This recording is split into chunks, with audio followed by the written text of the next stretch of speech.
In one of my seminary classes, the professor invited our seminary's president, Reverend Nick Carter, to come and speak to us.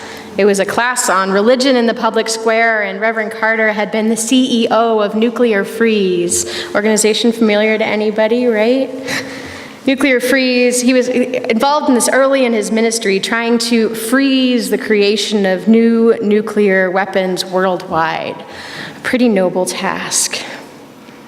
Reverend Carter told us many stories of his work with Nuclear Freeze, which included a chance meeting with Mikhail Gorbachev, of all people, during the Cold War, right? A meeting that was unexpected and rushed, in which Reverend Carter had the opportunity to present a case for nuclear freeze to Gorbachev. I had some hope that he actually listened in that moment. Carter referred to us, back to us.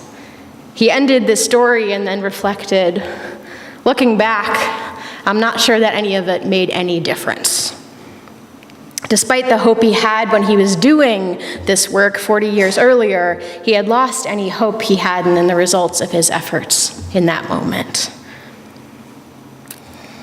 And seeing the hopelessness on his face and the tears welling up in his eyes, a member of the class quietly raised her hand. We hadn't heard her speak yet that semester. You know that person in class. And with tears in her own eyes, she described how her own parents had been there in Nagasaki when the U.S. dropped a bomb there. She described how her father was so traumatized by the experience throughout his life and carrying the shame of being a survivor that he never actually told her the story himself. She had only heard the story a few times from her mother. She thanked Reverend Carter in that moment. She thanked him because she never knew about nuclear freeze or that anybody anywhere was trying to stop this. She thanked him for his work because it made a difference to her that somebody had even tried to create a world where no one would have to experience her father's and her community's grief. Growing up in Japan, she never knew there was any movement like Nuclear Freeze. This woman thanked Reverend Carter with tears streaming down her cheeks for his years of service.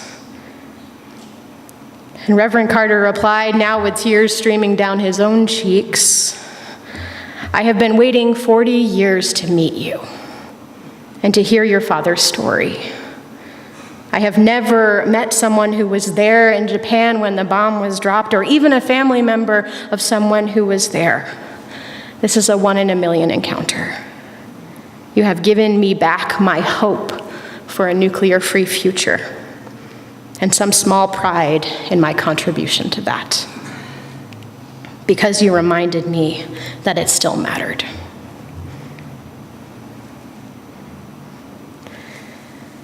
We all need hope. In times of despair, it's critical, but always it's essential. The Hannukah story that Ron and Katie's kids told so well earlier reminds us a little bit of that hope at its core, I think. And it reminds us that if we have to pay attention to the miraculous things that just simply happen.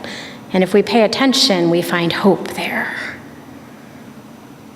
As the story goes, the Maccabees had defeated their enemies and recaptured the temple in Jerusalem. They found the temple in total disarray and needed to rededicate it in order to rekindle its sacredness. Hannukah means rededicate. One of the things they needed to do in order to rededicate was to relight the eternal flame, which represented God's eternal presence to the Jews. They only had a small amount of oil to last 1, maybe 2 or 3 nights, but they lit the candle anyway. And by some miracle, the oil lasted for 8 nights, at which point more oil arrived to keep the eternal flame lit. God was present with them through it all. As I was reflecting on this story, I realized that it was kind of essential to this whole thing that the Maccabees make a really big deal about how little oil they had. Because imagine if they had just assumed that little Jacob or elder Sarah was filling the oil candles regularly with this endless supply they had. They had to make it known that they did not believe they had enough. If they hadn't, they would have missed the miracle. Or imagine if they had realized how little oil they had and decided, we'll just go without this flame for a little while. Imagine if they had waited until they had enough, whatever that meant. They would have missed the miracle. Making a big deal about how little oil they had reflected their despair. That they lit that candle then, anyways, reflects their faith that God was with them. And that the oil lasted 8 nighs, rekindled their hope in God's eternal presence with them. This story, I think, inspires us to be on the lookout for the miraculous and to always side with hope when we have a chance. Because the Maccabees had hope, they were able to be assured of God's eternal presence. Because they had hope, they were able to rededicate their holiest place. Because they had hope, their community survived. And because they had hope, we continue to retell their story.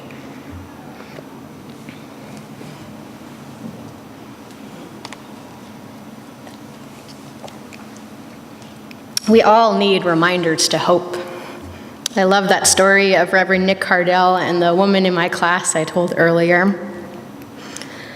Reverend Nick Cardell had so much hope when he was involved in the work of nuclear freeze. His meeting with Gorbachev actually, I can't say that. I wasn't alive when this whole thing was going on, so if I mispronounce that, it's because generational differences, right? His meeting with Gorbachev even had brought him some hope. I had a feeling he was actually listening, Reverend Cardell told us. His message to us students of religion in the public square that day, was that we needed hope to sustain our work. In fact, hope might be the only thing sustaining our work sometimes. It could be little, it could be faint, but we needed to keep that hope alive in us. And after that message to us, there we were, witnessing him admit that he had lost hope since he left the work of nuclear freeze. And there we were, witnessing him regain some hope through a simple encounter with this student whose life had been forever changed just by the knowledge that he had done something. 2 lives had been changed, his and hers. Both regained some hope. Some of my Christians colleagues might call this encounter grace. Others might call it luck. I wonder if in that moment the spirit of hope came alive in that room to remind all of us of how quickly our candles of hope can be relit. It doesn't take that much sometimes. No miracles required. Just paying attention and sharing honestly and witnessing with one another. These words of French Lutheran theologian and writer Albert Schweitzer are in the back of our great hymnals. At times, our own light goes out and is rekindled by a spark from another person. We all have cause to think with deep gratitude of those who have lit the flame within us. Break in case of hopelessness. Whose names are written in your box? What stories are inscribed on those walls? What fills your emergency box of hope? What spark will light your flame next time it goes out?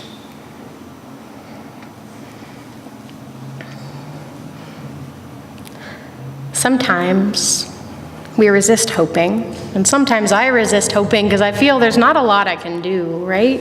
Anybody else in that club sometimes?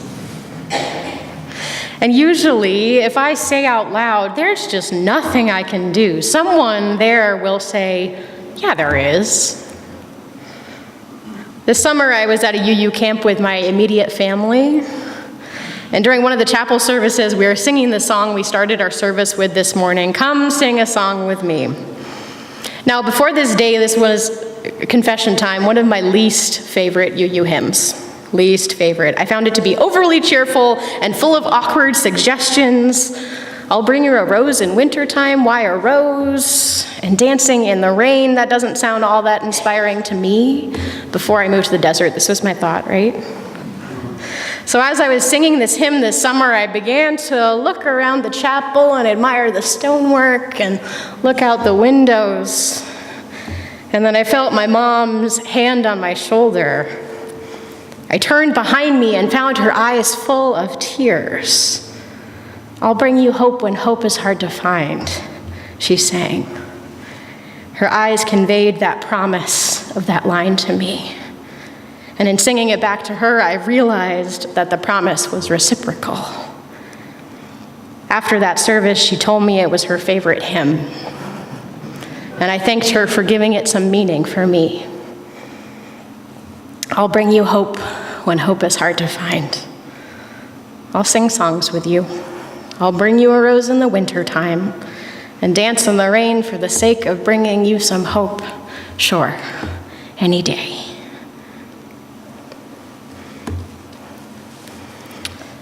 When I think about hope theologically, I remember back to our Universalist ancestors. Our Universalist ancestors taught us how to build storehouses of hope here on earth. They did not place their hope in some far-off heaven. They placed hope under our feet, in our hands, within our own hearts. Hope and the potential for more hope is here, ours, always. 20th century Universalist minister Gordon McKeeman once said this: Universalists believe that all of us are going to end up together in heaven, so we might as well learn how to get along with each other now. It's one of my favorite lines. We might as well learn how to get along now. That's an awful sarcastic hope, but at least it puts our hope somewhere, in one another, in our world, here and now, firmly and confidently. This storehouse of hope is never far from us. It is right here in our hands or in the person next to us. We do not place our hope in a far-off land. Heaven, where hope flourishes, is under our feet. Former president of Starr King School for the Ministry, Reverend Dr. Rebecca Ann Parker, once wrote, "We come to know this world as paradise when our hearts and souls are reborn through the arduous and tender task of living rightly with one another and the earth. Generosity and mutual care are the pathways into knowing that paradise is here and now. This way of living is not utopian. It does not spring from the imagination of a better world, but from a profound embrace of this world. It brings hope home to today, to this moment and its possibilities for faithful love."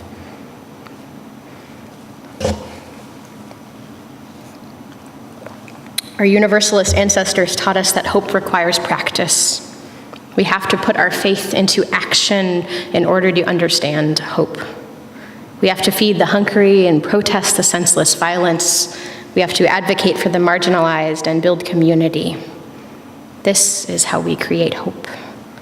This is how we practice creating hope.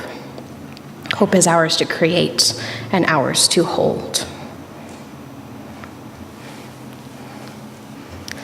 During this season of Advent in Christian traditions, as we approach the winter solstice, the longest night, it can be hard to find hope. It can be hard to find hope amidst the bright red and green flashing lights and the singing Santas.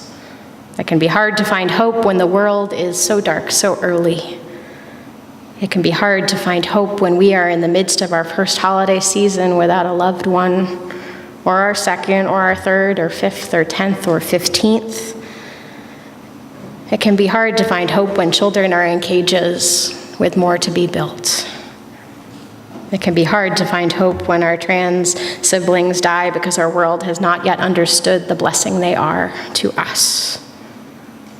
It can be hard to find hope with suffering people in Yemen and Honduras and Flint and Tucson. It can be hard to find hope these days. Break in case of hopelessness. What's in there for you? Does your box feel empty? Turn to the person next to you, either figuratively or literally. Chances are their box has something, maybe a small or faint thing, but something you could use or borrow. Hope is not in limited supply. It multiplies when we share it. Friends, there is enough hope to go around. There is hope in miracles of oil staying lit. There is hope in the grace-filled encounters between teacher and student. There is hope within you or within your neighbor. When your own light goes out, wait for a spark from another person. Not a fire, just a spark. A spark is all it takes. Sparks illuminate the darkness. They are actually easier to see this season if we pay attention and ignore the blaring, fake hope of commercialism. As Oscar reminded us in the book we read earlier, hope is always around us, always. Look out for that smile, that kind gesture, that big donation, that loving embrace. Hold these moments in your heart. Put them in your emergency box, the one labeled break in case of hopelessness. When you find hope there, the lid is miraculously repaired. So the next time you need it, just break it again. We are here for you always. The potential for hope is within us. The trick is we have to create it and share it and keep on practicing it. May we make it so. Blessed be, and amen. We are now going to sing hymn number 354, We Laugh, We Cry, just verses 1 and 4. And then after the benediction, we will reprise verse 1. 1 and 4 now, and 1 later. Please rise in body and spirit.